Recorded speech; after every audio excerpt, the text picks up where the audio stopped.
Hi, everybody. Welcome to the Future Podcast. I'm your host, Sean Donlan. Kevin, how are you? I'm well, Sean. And you? Yeah, how's it going? Yeah, great, great. How you surviving? Keeping active, Yeah, staying good man. healthy. I mean, I think that's the motto these days, right? Keep Yeah, our it's distance, but stay safe. yeah, the weather is beautiful at the moment, so that's helping. It's gorgeous. We went for a ride just now. Sorry about the delay. That's okay, no problem, no problem. You guys in the car or on bikes? Bikes. Nice. Yeah, yeah, Yeah, yeah. we went out to Gorgeous. around our neighborhood. There's some trails, so Bear just likes to go up. Just you know, How far did you extend guys some of cycle? we. I don't know the distance, but it was about 2 hours. Nice. Yeah, Good distance then. Anyway, yeah. I'm just sure you guys. keep him active, burn some you know, burn Yeah. some. So while Yeah. we're talking about Bear, we'll give him a quick shout out. So your son Bear, Apple obviously isn't falling too far from the tree. He's doing some huge some big things with the COVID-19 first responders and frontliners. He's delivering electrolytes and nutrient dense food to these people. He set it up all by himself. He did, and thanks. You were one of the our earliest donors, and Incredible thank young you for guy. your generosity. No, Yeah, I mean, he it's interesting. It's interesting because it was kind of one of those situations where he just overheard a conversation I had with my friend. So on my phone, oftentimes I just have it on speaker. It's just easier.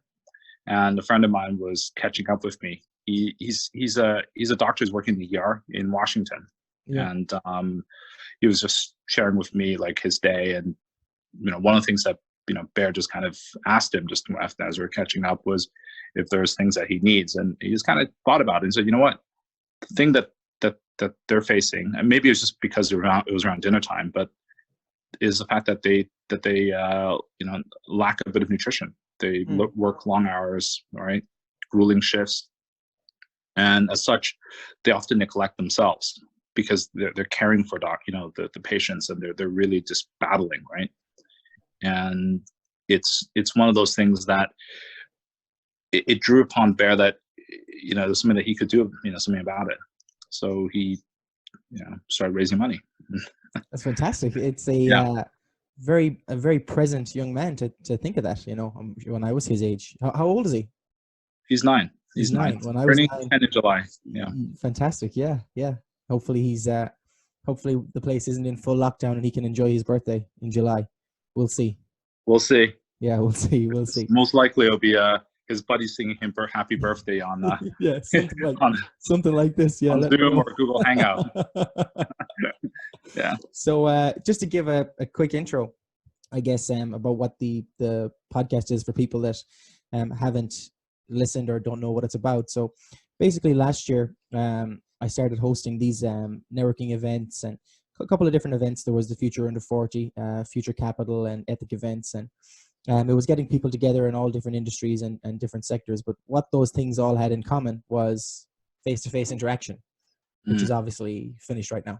So what this podcast is doing is basically trying to deliver a little bit of that message to people. So bringing successful people on in Vancouver, or even if they're not in Vancouver, and telling a little bit of their story, how they got to where they are, a little bit of their background, plans for during COVID, after COVID, kind of where they're going in the future, and the trends and changes that they're kind of going to see, and maybe some people are spearheading those changes. So I suppose without further ado, if you could tell the audience a little bit about yourself, if you wouldn't mind, and we'll move from there. Sure, Sean. My background's pretty simple. I grew up I was born in Toronto, but I grew up mostly in Hong Kong Yeah. before going to before finishing off high school in the States. I think it was the States that really changed me. Okay. I went to high school in Hershey, Pennsylvania, and then I went to college at the University of New Hampshire, UNH. Mm. And these were really quite impactful years for me because it really showed me like not just the American way of life, but I think it was just showing me the importance of being an entrepreneur, or that it was possible even to be an entrepreneur, and really, how you know how ideas can form and become companies. Right. That was like the early days. I then worked in finance for a number of years before starting to invest in companies myself, because I've always believed in, the, the I guess I've always championed, the entrepreneurial, process, right? I've always liked, building and working with people to build their dreams. So that's Okay, kind yeah. of, in a nutshell, like what I went through. Yeah, brilliant. And Mhm. what did you find? I suppose like that's a so you would have been a teenager. What would you find was the biggest culture change moving from Hong Kong to the States? Obviously, that's a big culture shock for a teenager. What was that like? It was awesome, actually. I mean, I went to the States. I was a really, really skinny kid, right? I was a Okay. skinny kid from Hong Kong, and I honestly, Sean, thought I was going to get beaten up because I just thought, oh no, I'm going to go to this high school, and all these guys are pretty jacked, right? Like you, they're pretty fit guys. Yeah. And my, my survival instincts kind of brought me onto the football team, where I was the Wow. ball boy for the first year, and I started working out with the team. Okay. And it How was old it were was you then? What age, sorry? was like 14. Okay. So around that time, it was great because as you're entering high school, like the team is being formed, and as a ball boy, I was just kind of learning the game, really. Yeah. And then because I was able to also work out with the team, so I was getting bigger and faster and stronger. And one of my buddies was a quarterback, so really working out with him, I started developing his throw, right, just mimicking him, and really becoming his backup. And really happy to do that because at the time I was really new and just really taking, kind of getting taken in with the team and really contributing, just understanding like how to make yourself useful. So most teams in high school, they had two quarterbacks, the starter and the backup, oftentimes trying to fight for the starting job, right? Friday night, both of them, they want to, impress their parents and what have you. Our team was different. Like I knew my friend was a much better athlete. He was, superior to me in all the matrices, and he was just, honestly, the better of the two quarterbacks.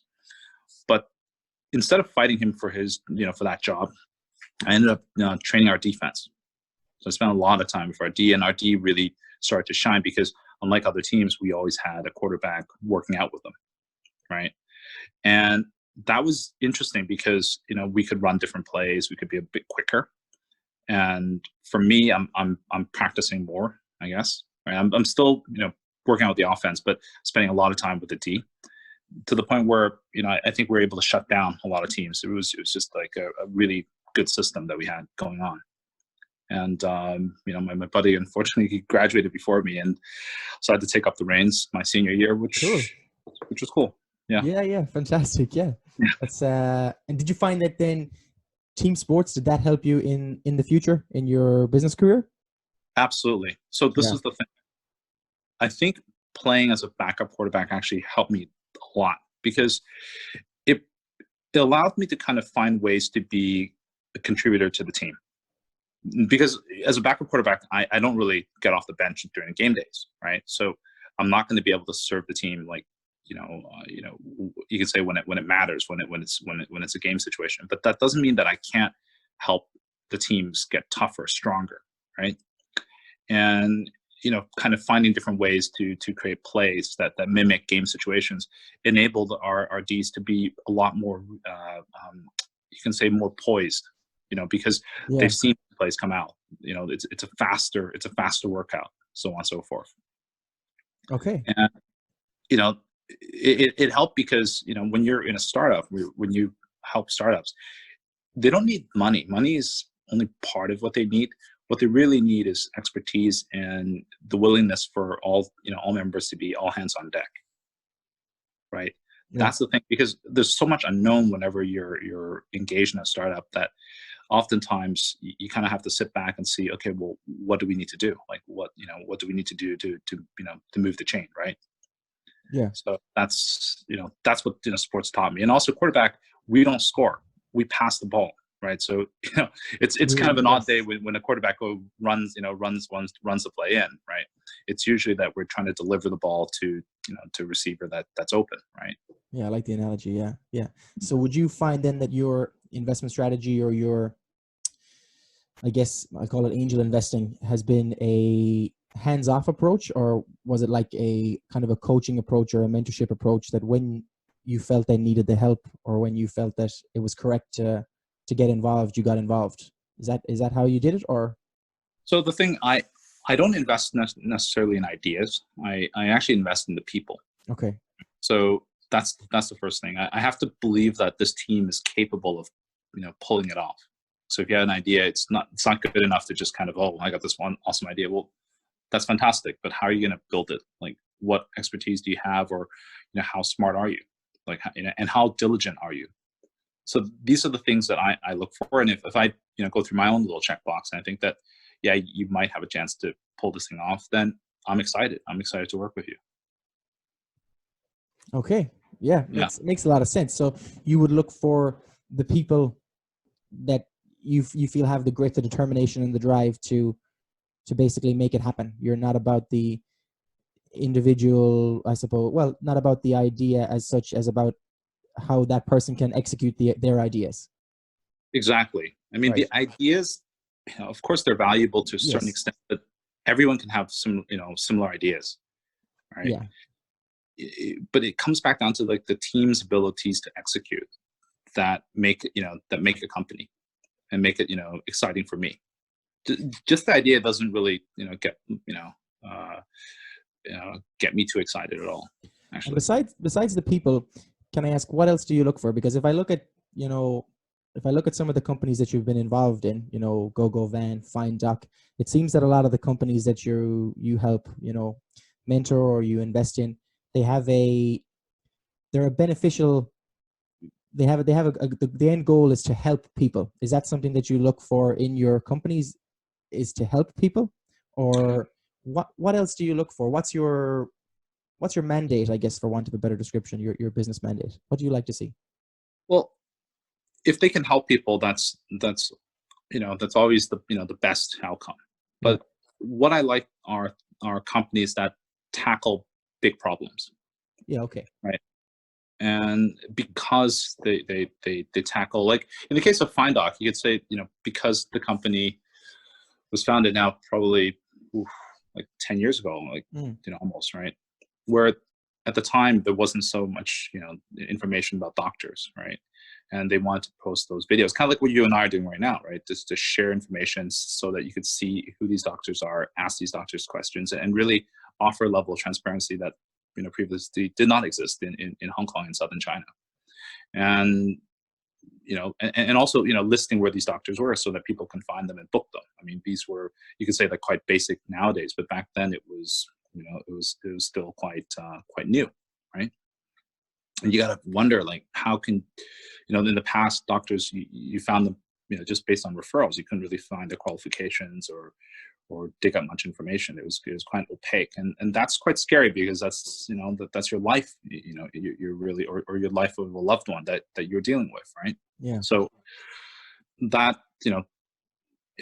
I guess that was kind of addressing the problem about information and transparency. And then the second one, I guess, for FindDoc, it was about efficiency and in terms of how to work the logistics world, and seeing how, like, how the spans were just just GoGoVan. Yeah. GoGoVan. Yeah. yeah, just being inefficient. And really, and Steven's interesting, because I've known him since he was in high school. Like, I knew that Yes. I knew him when I was serving as chairman for fundraising for UNICEF, and he was one of my young envoys. And it's interesting because UNICEF always used to take some of the best and brightest kids in Hong Kong to serve as young envoys and do different missions, or go on to different missions across Asia and even around the world, where they would serve as people who teach English, to building structures, or helping to build things with us. And Stephen, after serving with UNICEF, he went off to Berkeley, where he went to school. And after returning, or upon returning back to Hong Kong, Stephen seeked me out again and said, "Hey, I'm actually quite interested in reconnecting with you and sharing with you like what I want to do next. And I said, great. And we caught up, and I introduced, well, he's told me that he wanted to be in tech. I introduced him to a startup that I'd invested in. It was called Propella, that was doing bookings for like events. So it's kind of like, if you asked you like what's going on in Vancouver right now, right? Like tell me all the events. Obviously right now it's nothing's, right? But in the past, it would have been kind of cool to kind of get a pulse of, you know, all the activity. And the founder, Dan, who's a kid from Stanford, who I also like a lot, you know, he had the idea of really making it into a social calendar, like, you know, so you kind of figure out like everything from study groups to parties, you know, on campuses. And Stephen went off to join Dan. Sadly, the startup failed. I think the schools that they picked were a bit too academic and a bit cold. But that's a different story. But Stephen came back and said, you know what, I have my own idea, which is this you know, this idea I have with two other buddies of mine, Nick and Reeve, and, you know, that turned to GoGoVan. And GoGoVan is now, you know, serving over 9 countries. And I think in China alone, they're in about 300 cities. Yes. And they're pretty active right now because of all the, you know, all the logistics needs of people like making deliveries and for those people who don't know what GoGoVan is, I guess, and I don't mean to simplify it, but it's almost like an Uber service, but for transportation, for logistics. And it's it's turned into a multi-billion-dollar company, if I'm not wrong in saying that. Well, yeah, on the valuation, yes, but yeah, on the valuation, on the valuation side. So I guess a lot of people who know you, they know that you kind of have this Midas touch, and you seems that you're doing something right, that everything you do turns to gold. So can I ask you, what do you work? Well, not everything. No, what are you working on now? Right now, I mean, can you tell me? Yeah, of course. I mean, it's a few things. I mean, just today I caught up with a friend of mine who is the founder of Aura Nutrition, or one of the co-founders of Aura Nutrition, who's a CEO. And Aura is a fantastic story because, you know, the company was founded by a bunch of friends, including you know, this particular friend who's Chris on Kiko. Chris was the guy who actually did the Kickstarter program for the GoFundMe for Bear's efforts for the charity. Oh yeah, brilliant. Yeah, and Chris, you know, Chris had no background in nutrition, and Chris went out and him and Kate, they decided that, you know, there would be a space for high quality, you know, women's nutrition line. They started with a blank piece of paper, and today they're in hundreds of stores, including, I think, a whole bunch of Whole Foods. Wow, that's fantastic. Yeah, and they've won awards too for, you know, some of the products that they've made, and it's really cool because I know I've known these guys. Like Kate used to be director of athletics for Hollyburn, which is where you know, Bear does sports, and just having her, you know, go like literally share to me like her dream of, you know, making this you know, this line of products to turning into reality with Chris, and really building, you know, kind of building their efforts over the last, I think, 2 years. It's been quite enjoyable to see, right? Another one that I'm doing is it's an interesting idea. It's one that actually was shared to me by a good friend of mine, Cole, who's one of Bear's old hockey coaches, and his friend Alexi. And their idea is a innovative way to do sports betting. And we'll kind of leave that one at that. But that one I'm very excited about because the way that they've been able to make it quite sticky and addictive. And it's something that we've spoken about in the past, just chatting about it. But it seems to be like there's a lot of potential there. It's it's a really exciting idea. It's an interesting space, and the way that they're approaching it, I think, is good, because what they're not doing is what they don't want is to have like people bet like big bets. I think the way that they're doing it is really like your friendly, you know, friendly small bets where, you know, it's they want to enjoy sports betting, but they don't want to make it too harmful. And I know that you could say that you know, that kind of contradicts, oh, if you're still doing sports betting, it's still potentially harmful. I think it's built so that people can do it in much lower moderations. Yeah. they'll kind of, feel like they have some action in these games, and keep it really simple. Yeah, and I like where I'm from. People have a very different outlook to gambling. People can get addicted to anything. Yeah. Unfortunately, but yeah, no, I think I'd love to talk to you about that more in detail in the future when you can tell the audience a bit more. But yeah, it's a brilliant Yeah. idea. I'm excited. Well, I'm excited for it. again, it's not my idea. These are things. You see, that's the thing, Sean. I have no good ideas, so I rely on friends sharing to me, kind of like what Kate did. She had that Yeah. idea of the women's nutrition, and we had coffees, and she said this is the way that she wants to build it, and Chris and her connected, and the rest kind of comes through from that, Well, right? obviously you're doing something right, because these people seem to gravitate to you. You get involved, and so I'm sure you got some good ideas. Well, I mean, I could see teams. I mean, another one is like, I guess, Paul DeJersey, Sergey, and Connor from Accu, and really their idea of those spiky balls, right? And Okay. really being part of their journey too, where they really thought that the world needed easy to access kind of sports acupuncture equipment that kind of helps you you can say, like, roll out some of the the pain points. And I was excited because I started using their product, and actually those balls and the mat, they really work, right? Yeah.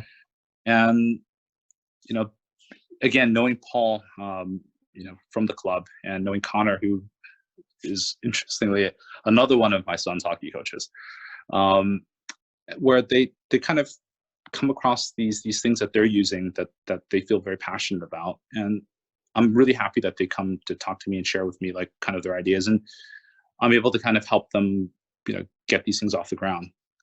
That's it. I mean, I'm really, the way that I would consider myself is I'm an enabler. That's it. I'm not an entrepreneur myself. I don't have big ideas. I don't have any ideas really. But if you have an idea and you have the right team, I'll do my best to enable you to kind of achieve that. That's what I do. Yeah. And that kind of, that's my passion. Okay. What do you think? So I'd value your opinion very much on this. Right now, obviously, we're sitting in the big pause. Some people are calling it. It's a major monumental change in the way that we live, and like what we're doing right now is normally me and you would we'd meet each other face to face for a conversation. Yeah. So what do you think is going to be the biggest knock-on effect as a result of this pandemic, and where do you see it ending? Okay, so what's going to be the change in business and in life and everything? And for me, business, I think that with a lot of people, they separate. I don't think what we used to think was normal will ever come back. Okay. Starting with working, I think companies are recognizing that they can have colleagues work from home. So you're not going to need so much office space. You're not going to need potentially even as many staff, because some of the efficiencies come through. Education has changed, and will change. That I think now people are quite excited, and they're going to develop better ways to teach each other online. And that shift was coming, but I think this thing really, COVID-19 really, pushed into the forefront, where now this is the way to do it. Yeah. So well, you said a few minutes ago that how things had changed in 10 years, and I think we're going to see 10 years of technological change, as in meetings and how we view currency and stuff, in 1 year, maybe 2 years. Like, I don't see us going back to paper money anytime soon. I think it's you see people now washing their money before they use it. It's incredible. yeah, I mean, and places not accepting cash. So I think we're going to go to an ultimate contactless society in so many ways. And I think I think certain things are going to return. I think restaurants and bars, hopefully are going to return sooner than later, because those have really been the worst hit. You're right about the financial services industry. I think it's going to consolidate even further. I think some of the smaller banks, and in the U.S., the credit unions, those smaller lenders, they're really going to suffer, and that will kind of make room for the big guys to kind of gobble them up and consolidate that industry further, right? Um, I mean, it's interesting. I mean, right now, you know, venture, you know, venture capital is pretty much all dried up because venture relies on people meeting people, right? You got to meet the startups, you got to see these teams, and I think because of COVID-19 and what's going on, the big guys like Google, the Facebooks of the world, they're going to be able to kind of snap up a lot of the startups that they had their eyes on because these guys just they won't have Yes. ready capital available for them to keep staying dependent a bit longer, right? So these are the kind of shifts that I see. But I think one thing, and this is kind of talk to you about the markets, is I think the markets are going to come back first. Yeah, vigorously, I think. Yeah. Yeah, and I think if you look at any of the companies, let's just talk like the blue chips. I mean, you look at these companies and you ask yourself one question: is if 8 to 99% of their customers survive, and I think that this is going to be true, right? Will they, will they enjoy the valuations that they enjoyed for the last 3-4 years? And the answer should be yes, because these companies have fundamentally not done anything wrong. These guys are going to keep going strong. Certain companies like Google are going to really do very well because they're kind of hammered now. But if you look at like the amount of Google meetups and YouTube usage and so on and so forth, right?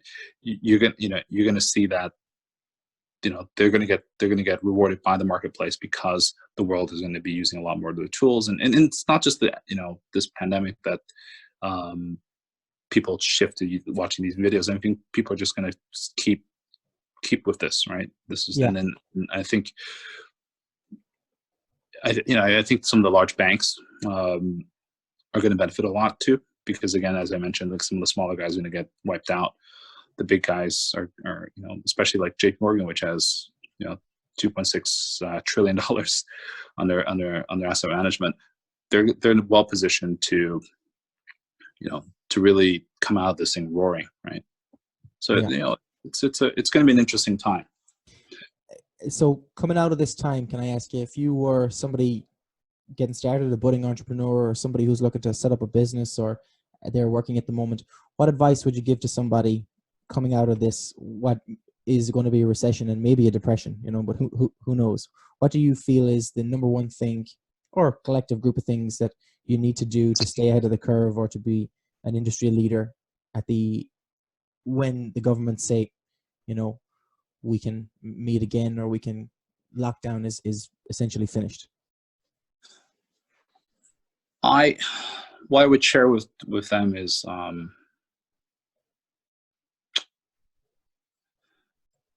they need to have tenacity at this point.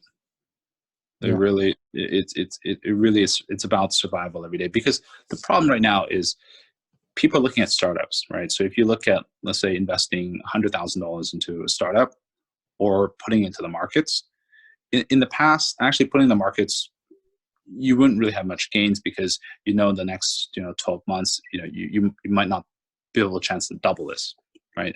On most stocks. So it made investing in startups kind of look cheap and somewhat appetizing. But the way that the world is right now, Sean, is I believe in the next 12 months the world will recover, and every single one of those blue chips are going to kind of go back to those price points. Yeah. So they're down 30%, maybe some of them worse, right? So that means if you put if you put $1 in today, right, into a startup or versus a blue chip, the blue chip's going to win. Yeah. It's not possible to kind of outperform that. Yeah, it's Amazon. Amazon is revisiting the peaks, like, and going to. Well, yeah, exactly. Google, right? So you just kind of go back to before, and boom. And that makes it very tricky for entrepreneurs, because entrepreneurs are competing for those investment dollars. Yeah. Right. And if you're a portfolio manager, it's like, okay, well, I can either put my money into ABC startup, or I dump it all into Google stock. Well, guess what? Google stock's going to go roaring back up. That's the thing. In 12 months, you're going to have a winner. It's a sure thing, pretty much, unless it gets far worse. I believe that Google, Apple, and certainly JP Morgan, they're going to come roaring straight back up to their heights, right? Yeah. Yeah. So tenacity, because you're going to need to be very creative right now. Yes. You need to be creative to get your development done. You're going to be creative to keep your staff. You've got to be creative because your customers are changing. You got to kind of find ways to connect with them in ways that you might not have done in the past. You've got to reassess your product to see if it even makes sense in the world moving forward, right? So that's absolute tenacity, looking at every aspect of your business, really self-examining. You're not just your core competencies, but the reason why you should even exist right now is more important than ever, because you can pivot. I mean, if you look at it, and these were better times, but YouTube was really a dating site, right? So people can and pivot beautifully into those things. Yeah. Kevin, we're out of time here. Thank you very much. John, it was a pleasure, and thank you again very Fantastic. much for your donation to Bear. No, you're very welcome. He's doing a fantastic thing. Where can people donate to Bears? Where can we find you? Or should they just contact me and I'll let them know? Contact you. And he has that GoFundMe that was set up by Chris Onkiko, but you have that information. Brilliant. Yeah. Listen, thank you so much. Appreciate it, and stay safe. See you on the other side. Yes. Take care. Thanks. Bye.